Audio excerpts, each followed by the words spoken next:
I was awoken by a loud thumping sound. Startled, I sat up in my bed, but I could see nothing in the darkness of my room. No odd shapes. Thinking it was my imagination, I went back to sleep. But a few minutes later, the low thumping happened again. I opened my eyes and glanced at the clock next to my nightstand, and it read midnight. Midnight, the witching hour. I snorted at the silly saying. I didn't believe in such nonsense. I believed the thumping was probably an animal on the roof. All sorts of night animals tend to get up there, especially at this hour. The sound had to be coming from above, and just sounds like it's in my room. I was about to close my eyes again, but suddenly the thumping happened again, louder. Okay, so now I'm a little creeped out. I never heard something so loud before. I shut my eyes tight and tried to fall back asleep. I wish my parents were home, but they left earlier to visit my sick grandmother, and my older brother is spending the night with his girlfriend. I almost wished Ashley was here. She's this annoying airhead from my school. Can't stand her snobby attitude, and it sucked that she lived right next door. At the moment, though, I started wishing even she was here with me. Thump. Oh God. I pulled the covers over my head and tried to ignore the sound. It had to be my imagination. Yep, just imagining it.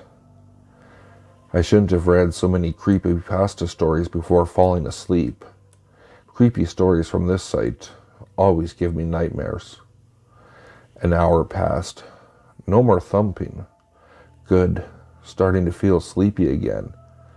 As I start to doze off, I hear the whisper, I have come for you.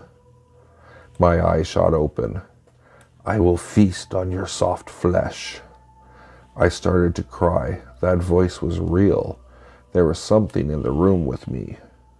I will enjoy the sound of your screams while I slowly peel off your skin. I didn't want to look, but I felt like I had to. My eyes tried to locate the smooth, deep voice, the voice that was threatening horrid things. I quickly spotted it.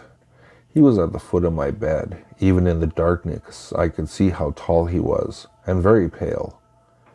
His large black eyes glared down at me with such intense hatred. Why was he angry at me? I don't understand, but did I even want to? Tonight, Ashley, you will die, he whispered angrily. I was about to scream, but then I realized something. Did he just say Ashley? I'm not Ashley, I managed to shout at the pale man. You're not? Asked the pale man with a puzzled expression. No, my name's Erica. Ashley lives in the house next door, I explained nervously. The pale man stared at me for a moment, and then he pulled out a piece of paper from a pocket and studied it. With a look of annoyance, he stuffed the paper back in his pocket and smiled at me.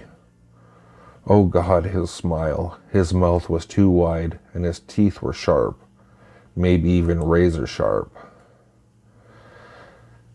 My deepest apologies. I was given the wrong information. Sorry to have disturbed your rest, he said politely, and then I watched stunned as he crawled out of my bedroom window. Oh, he popped his head back inside and grinned at me with a large, scary grin. I know this is rather strange, coming from me, but would you like to maybe catch a movie one of these days, or dinner, perhaps? Well, I'm kind of already seeing someone, I said. Oh, pity. Well, have a good night, he said as he had poked back out. I stood frozen for a bit. I couldn't believe what just happened. Nobody would believe me. Well, it was gone now, whatever hell he was. I finally breathed a sigh of relief. I was brave enough to finally move and went to close my window and lock it securely. As I settled into sleep, I realized something. It was going to get airhead Ashley. I was about to dart out of bed, but stopped. She was pretty nasty to everybody. Not like she was somebody I cared for, too. Oh well, I thought as I snuggled back into my warm blankets and went back to sleep.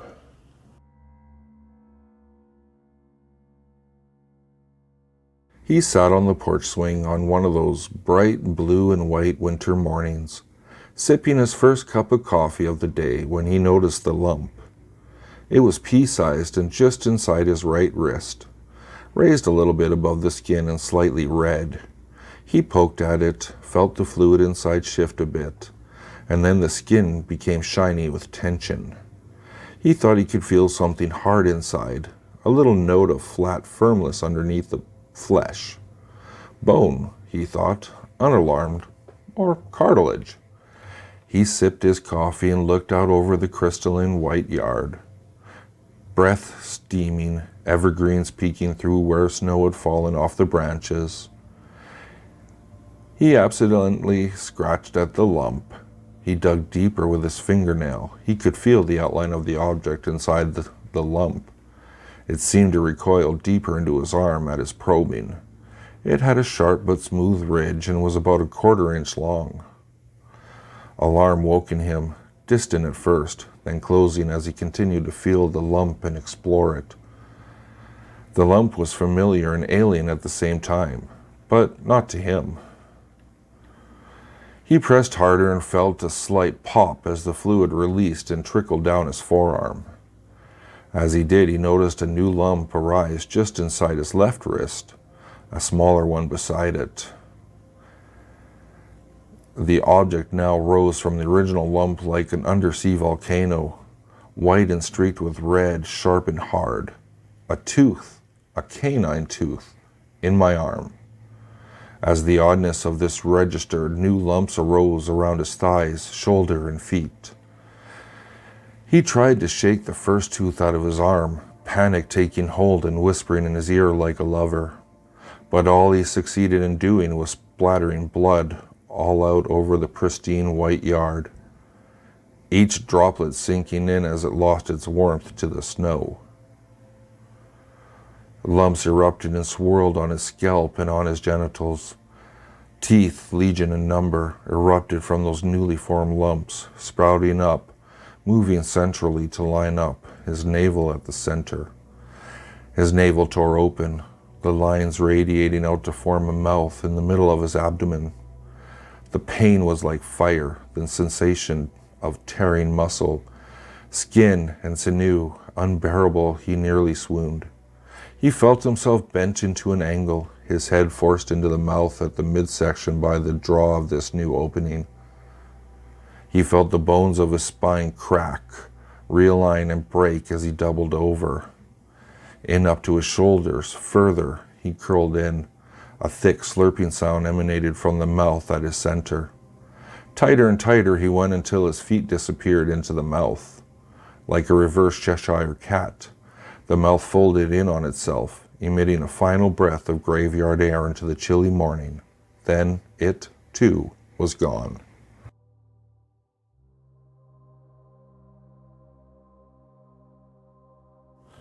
She lived deep in the forest in a tiny cottage and sold herbal remedies for a living.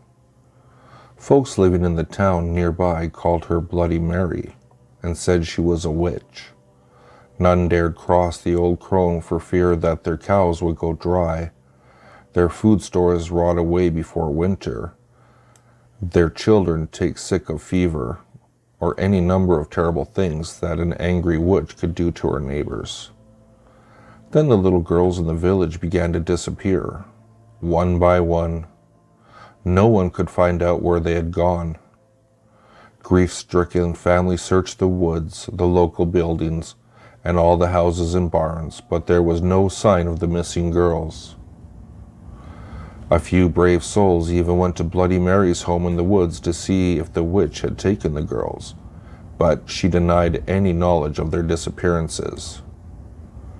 Still, it was noted that her haggard appearance had changed.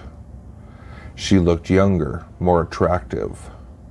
The neighbors were suspicious, but they could find no proof that the witch had taken their young ones.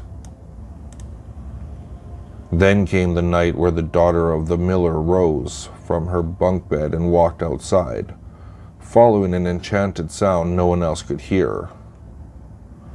The miller's wife had a toothache and was sitting up in the kitchen treating the tooth with an herbal remedy when her daughter left the house. She screamed for her husband and followed the girl out the door. The miller came running in his nightshirt. Together they tried to restrain the girl, but she kept breaking away from them and headed out of town. The desperate cries of the miller and his wife woke the neighbors. They came to assist the frantic couple. Suddenly, a sharp-eyed farmer gave a shout and pointed towards a strange light at the edge of the woods. A few townsmen followed him out into the field and saw Bloody Mary standing beside a large oak tree, holding a magic wand that was pointed towards the miller's house. She was glowing with an unearthly light as she set her evil spell upon the miller's daughter. The townsmen grabbed their guns and their pitchforks and ran towards the witch. When she heard the commotion, Bloody Mary broke off her spell and fled back into the woods. The far-sighted farmer had loaded his gun with silver bullets in case the witch ever came after his daughter. Now, he took aim and shot at her. The bullet hit Bloody Mary in the hip, and she fell to the ground. The angry townsmen leapt upon her and carried her back into the field, where they built a huge bonfire and burned her at the stake. As she burned, Bloody Mary screamed a curse at the villagers.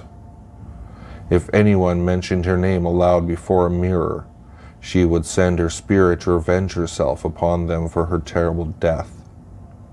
When she was dead, the villagers went to the house in the woods and found the unmarked graves of the little girls the evil witch had murdered.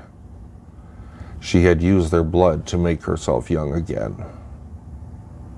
From that day to this, any foolish enough to chant Bloody Mary's name 3 times before a darkened mirror will summon the vengeful spirit of the witch. It is said that she will tear their bodies to pieces and rip their souls from their mutilated corpses. The souls of these unfortunate ones will burn in torment as Bloody Mary once was burned, and they will be trapped forever in the mirror. Thank you guys so much for listening. If you enjoyed what you heard, please be sure to like, share, and subscribe to the channel. But I've been just plain creepy, and I'll catch you in the next video.